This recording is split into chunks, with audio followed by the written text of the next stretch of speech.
Hey everyone, it's Ben Hardy here, and in today's video, we're reviewing a lifted Jeep Wrangler Rubicon 392. Before we get into this video, I want to give a huge shout out and thank you to the Southtown Imports here in Utah for giving me some time with this Wrangler. This particular one is still available for sale for the time being, so if you're interested, I'll include a link to their website in the description down below. And then on a side note, if you want to save time and money the next time you purchase a car, link to my car buying guide in the description down below. Let's get into it.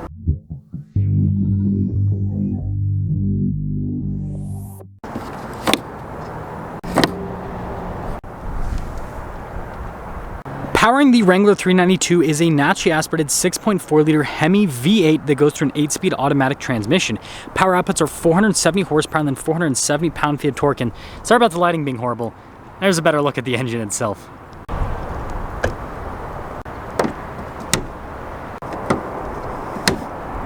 Before we move forward with the review, I do want to mention, if you want to see more videos just like this, then I recommend you subscribe because I post content every single day. And since I've already reviewed a few 392s for the 23 model year, I'm just going to focus on some of the cool things on the 392 and then obviously on the lift and everything that this particular 392 has. So first off, the Hydro Guide is such a cool part of the 392. I mean, just having a hood scoop here in the center looks so cool. And then you got the 392 badges and then all of the bronze accents throughout on the 392. I think it just adds to the cool look. And with the lift and everything, just look at how like tall and aggressive this is from the front end. It's pretty cool. So let's dive into the build part of this. So first off, tire and wheel setup is 37 by 12.5 by 17 in the front and in the rear. You guys can see these are mud terrain tires. They're mounted on these stock wheels, which I don't think is a problem because the stock wheels obviously match all of the bronze accents throughout. But yeah, 37s. This is how the 392 should come from the factory Jeep. Take notes. Now this is definitely one of the more expensive lift kits I've seen on a Wrangler. You've got the Falcon shocks with the TerraFlex lift. The shocks are adjustable, as you can see right there with the dial, and then you guys can also see the little setup down below. But yeah, definitely, like I said, more expensive setup, but I'm sure that it'll lead to a really solid ride, and we'll see that during the driving portion. Now the lighting isn't going to be perfect in this shot, but I quickly want to show you guys kind of underneath the 392 a little bit so you guys can see everything else that's also been changed here with the Wrangler. So it's more than just, you know, shocks and a lift, basically, is the point that I'm trying to make. And then for those of you wondering, yes, the shocks have been upgraded in the rear and they are also adjustable just like the front. And well, the important thing with this for most people that buy Wranglers is going to be the looks because, well, most people don't take these off-road. And when it comes to looks, I mean, the side view on this is awesome. I love the stance. And then a few more things. You guys can see I've got a spare 37 here on the back, and then notice how this has been reinforced to be able to hold the 37 on the rear. And then putting it all together, here is kind of a look at the whole outside of the 392 so you guys can get an idea of the overall stance. I think it just looks so cool. Makes me want to lift my 392 so bad. Yeah, I mean, this is cool. Now when it comes to the interior, you've got obviously all the bronze stitching, which is really cool. Rubicon 392 on the seat, and then you got the upgraded steering wheel with the paddle shifters there on the back, and then gray with the dash background instead of red like a regular Rubicon. And then four-wheel drive all the time. That's a big thing with the 392. There is no two-wheel drive. You've got front rear lockers, sway bar disconnect as well. Now this is like just a loaded up 392, so you've got like adaptive cruise control, heated seats. The only option that this doesn't have, or actually two options, no top insulation, which is really easy to add after the fact. And then this particular one doesn't have a forward-facing camera. But other than that, I mean, it's fully loaded.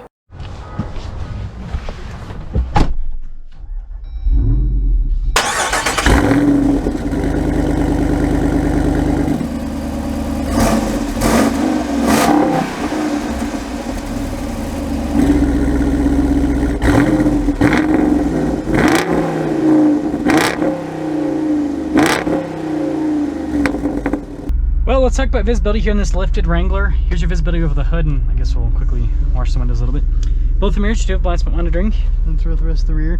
Frankly, you're just taller. Visibility in Wranglers is actually really good because, well, it's a block of cheese. And so driving around a block of cheese with a bunch of vertical windows means that visibility is really good. Now, this is, in my opinion, the most important review of the year, at least for me personally. And the reason why this is the most important review of the year is because I currently own a 392. It's that pink one over there. I've had it for over a year now, and I've been going back and forth on whether or not I want to actually lift it. And, you know, a big part of why I haven't done it is just frankly the cost, right? It's not cheap to lift these things. And this setup, like, yeah, this setup's definitely pricey with the adjustable shocks and everything. So I want to drive it and see if this feels like it would be worth it, right? You know, going from my Wrangler to this one. First off, I can tell you 37s feel so monstrous on a Wrangler. I've got 35s on mine, and those are big tires, but all I gotta say is 37s are the new 35s. It seems like every single year the tires just have to get bigger. There's no such thing as too big when it comes to tires with off-roaders, I suppose.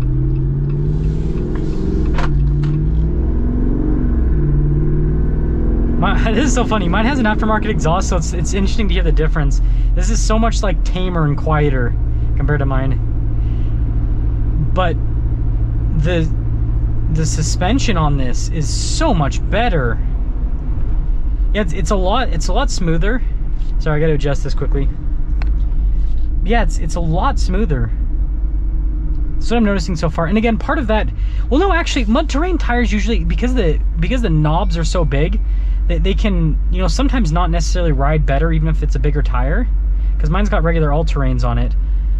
But yeah, the extra sidewall, generally speaking, you know, usually helps out a bit. I wonder what this has been. I mean, there's not any miles on it, but I still wonder what the 8.9. I get like almost 16 in mine. That's kind of like one of the myths with the 392s is people think that you're going to get horrible fuel economy. You can actually get pretty decent fuel economy. Again, I get like 16 miles per gallon in mine. Gotta love the Hemi sound. And that's the thing that is really good about the 392 when you lift a Wrangler is this can handle the lift, it can handle the tires, it's got enough power to do that.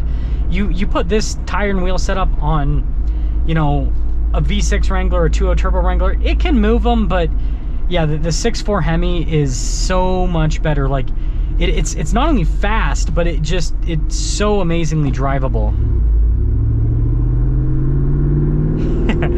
Yeah, it's so fun. But yeah, the biggest thing that I'm noticing with this is the suspension comfort.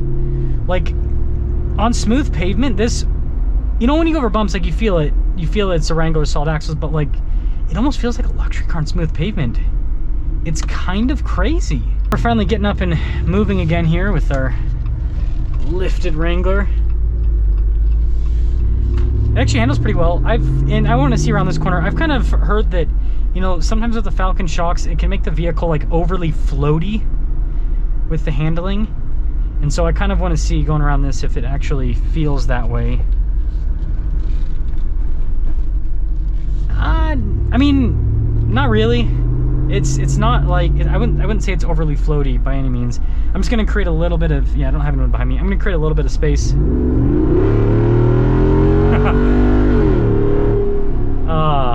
Yeah, I mean, it can move the 37s no problem.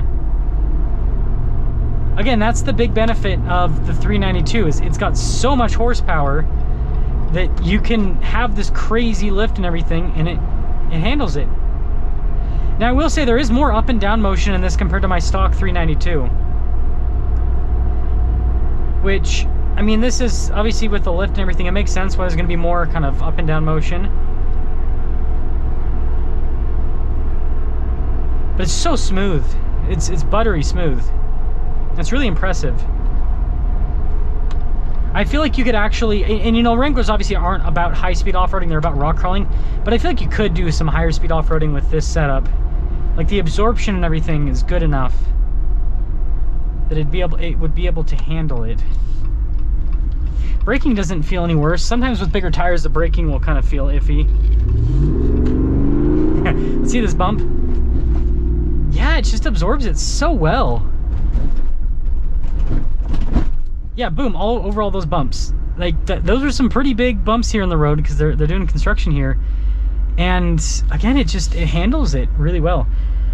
So to sum things up here with this lifted 392, I think it looks fantastic. Obviously 37s always make everything look better. Again, this is how the 392 should come from the factory. I don't know why Jeep even offers this with 33s, and you know, like 35s should be the base tire, and then 37s should be the upgraded tire, not 33s to 35s.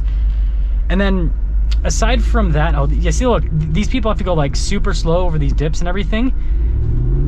But But like, yeah, with these shocks, you can just go right through it. It's fine.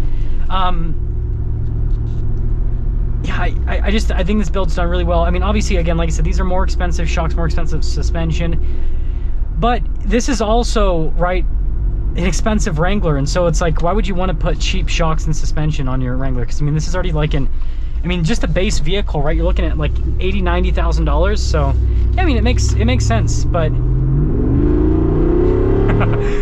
let me know what you guys think about this lifted 392.